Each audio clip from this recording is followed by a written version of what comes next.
talk given by Ma'am Inong. So let's talk about teacher wellness. Say it with me, teacher wellness. Teacher wellness.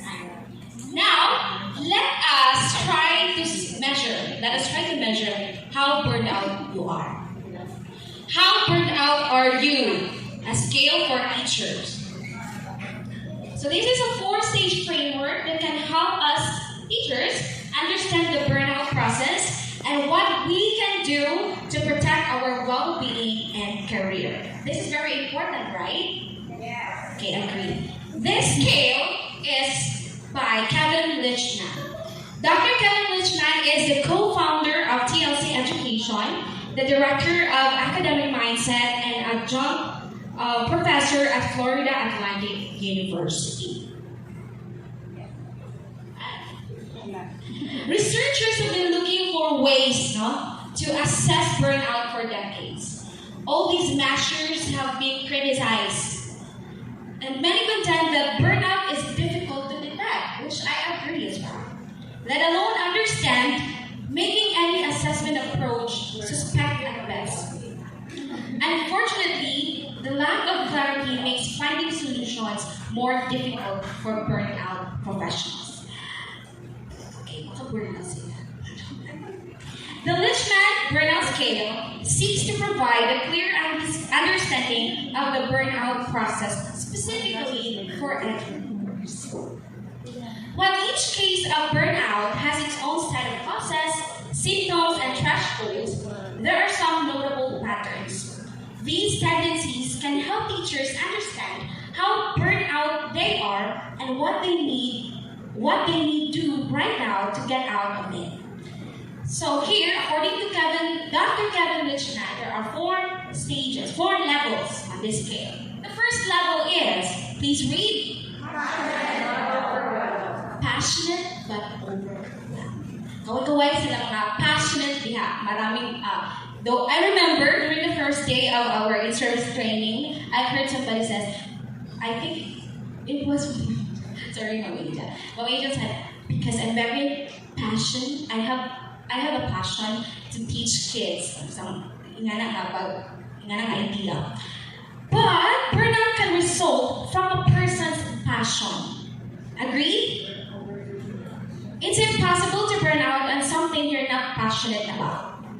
A desire to educate leads to dedication, which motivates you to work more and take on additional responsibilities. The burnout cycle, my dear teachers, begins with the stepping of the scale. So here are some of the indicators if you are in this level. Low feelings of self-efficacy. No, if you feel that you are not good enough, level 1 yan, my dear teacher. Negative coping strategies. You have these addictions in your life. Dili lang drug addictions, whatever addictions, no? Or mga unhealthy habits. TikTok addiction. Limited pursuit of passions or hobbies outside of work. So that's level 1, okay? If you identify yourself with this first level of burnout, it's time to employ positive, proactive coping mechanisms. Here are some common coping mechanisms that may challenge you. Those, mga bago pa, including me, let us lower our expectations. Expectations sa schools, sa head, sa co-workers, everything. Lower your expectations. If you're given responsibilities, then ask others to help or assist you. Okay? Maintain emotionally supportive relationships. Your co-workers are the people that you end up spending most of your time with. So, fostering a good relationship in the office or meet calls is a key factor for everyone's mental health. Happiness, and it also has a great impact on productivity. So, sa hindi na po naghimuhin mo na to stress, making ourselves burn out. Tama? Okay. Ay, tama. When everyone gets along perfectly, they cooperate and help each other. So, it's a win-win situation. Smile. Next, maintain emotional composure or alternatively expressing distressing emotions. Directly attempt to change the source of stress. So try to change the source of stress. Or distance yourself from the source of stress. If that is a person, then try to distance yourself from that person. Or ikaw na lang mag-adjust. View the problem through a religious perspective. So we're very unfortunate, privileged that here in Bohol Wisdom School we are given all the things needed for us, especially in our spiritual world. Next level, my dear teachers, please read. Overwhelmed and becoming cynical. Well, the first level is infused with passion and variety of positive feelings. Level 2, burnout, maybe the first time you actually feel exhaustion. At this point, you begin to take on an unmanageable load of work and pour your heart into your students. Instead of seeing the hopeful results like higher pay, easier course loads, less paperwork, positive results on evaluations and student exams, etc., you notice more work and responsibilities being sent your way. Ako na po, sila nag-put, sige na mo. This is the point where you will begin to feel cynical toward the profession. So the indicators are as follows. High levels of stress. Quick to become irritated at work and home. Okay? So please try to examine yourself. Muli, ito ba? Maalala, gamay, masuko na, dagdag na mga hinalakit. No? Quick to become irritated. Baka burned out ka, ma'am, sir.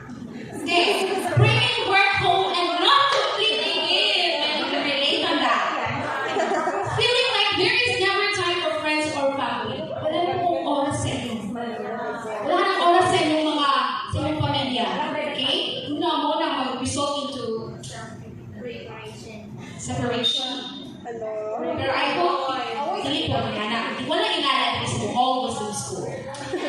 Next, guilt from not doing enough for students. I can relate in this. My co-workers, especially mga kabatch na ko, I feel like I'm not doing enough. Guilty ko luhay. Pero wag guilty din ka. Okay. So here are the indicators. Oh no, we're done with the indicators. So if level 2 describes you, a strong mentor can help you manage your responsibilities and reduce your feelings of stress and cynicism. So if you don't have a mentor yet, it's time to find one. Ang problema ni, wala'y gusto na mentor. Right? We want mentors, but nobody is available because we all have our own responsibilities. Pero teachers, we need mentors. But we can mentor man.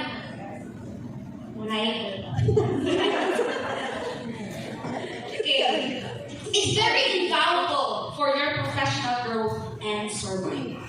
So if somebody would like to ask you na magpa-mentor, please naman, be kind to become their mentor. Maraming salamat po. Level 3 is the cynical and approaching exhaustion. Continuing from level 2, the third level of burnout, which is you at your most cynical point. Grabe negative na kayo kasi you may feel like it is impossible to be a good teacher. Di ba dito maayong maestra? This stage may have you feeling like everybody and everything is at fault for the state of education. You continue to take on too many tasks and overextend yourself at school. But without the feeling that it will make a difference.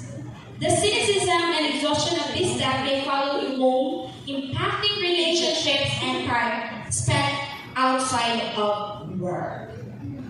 Indicators. Please examine yourself again. Isolation in and out of work. Okay, you isolate yourself in and out of work, baka may problema ka, burned out ka, answer. Okay? Feelings of paranoia. Like every school policy, but this is according to Dr. Kevin Han, which can relate to all educators. Feelings of paranoia, like every school policy, program, etc., is out to get you and make your teaching day harder. Ningon lang atong HR na, you have to time in and time out. Log in and log out. Na-stress ako! So paranoia. No, we can actually just go there and log in. Relate, no? Burn out sila right here. A constant feeling that school goals and your goals will not be met.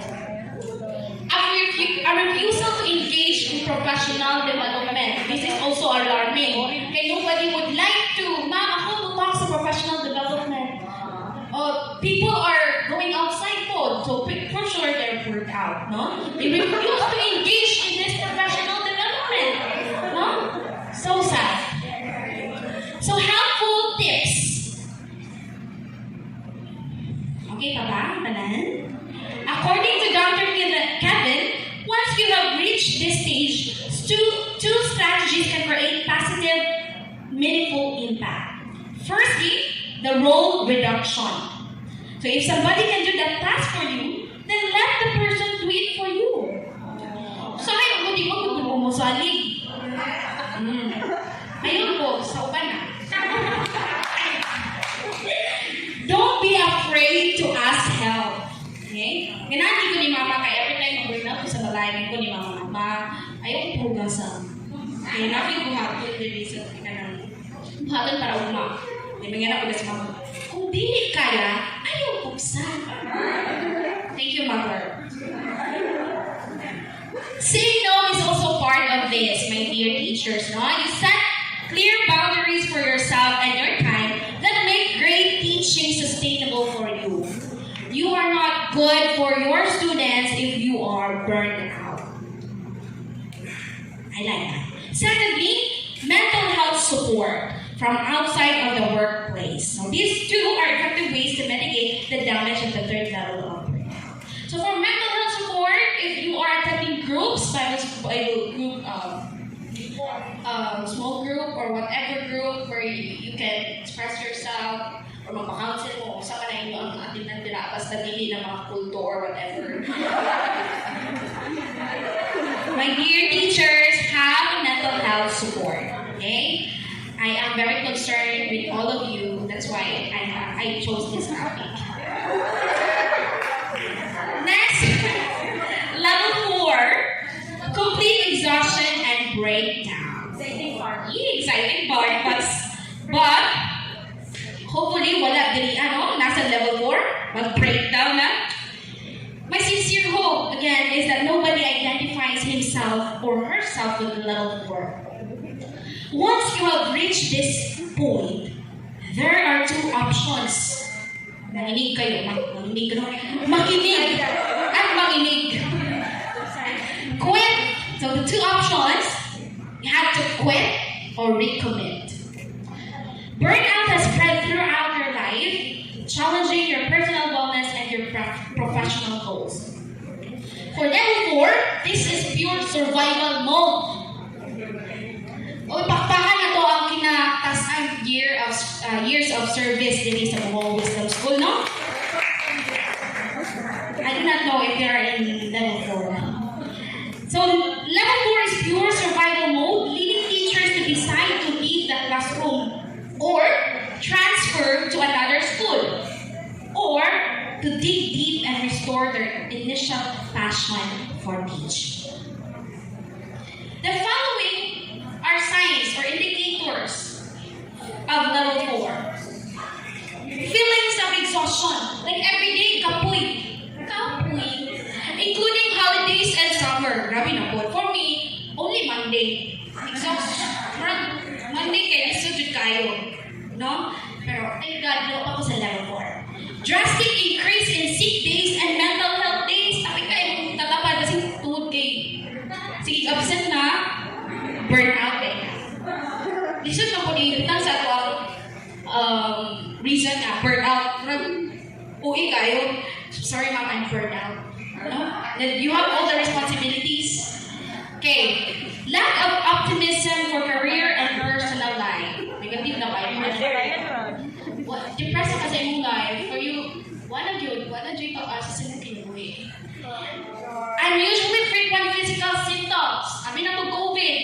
Burnout today ito. Colds, floods, stress-related illnesses. Hospitalization. Okay. So, okay pa ba ang tanan? If I'll say okay pa ba ang tanan, we use this in the project education. If I'll say okay pa ba ang tanan, we say okay tayo. Okay? Okay pa ba ang tanan? Okay tayo. Mas okay pa man ang mga bata niyo. Okay pa ba ang tanan? Okay tayo. Very good.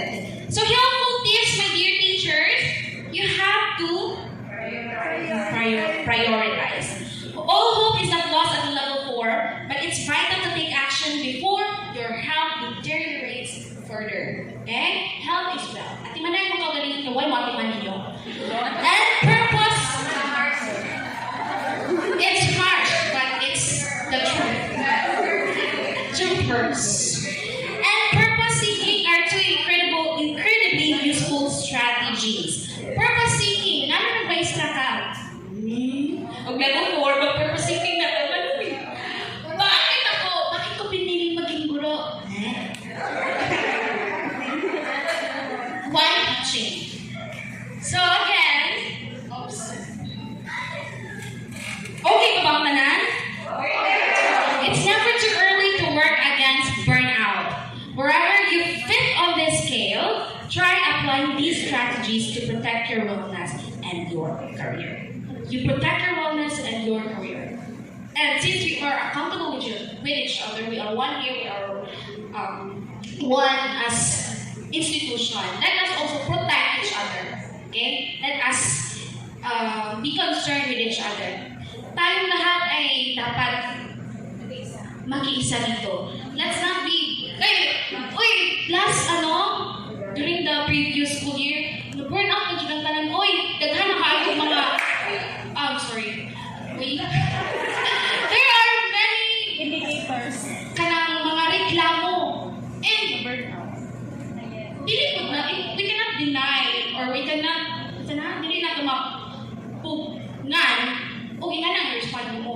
Okay, the change na nga to ang curriculum, the change na ang system, and it's actually okay, my dear teachers. Alright. For this time, I would like to share briefly about educational technology. Usapod ni sa nakapastress na ako. Sa una, marker ato ginawidan karon, laptop na, mouse na. Okay? Technology can be a stressor. Agree? Agree. However, if it is done well, tarungo na to og himo. If we know it, it can save you an extraordinary amount of time, preventing you from being burned out.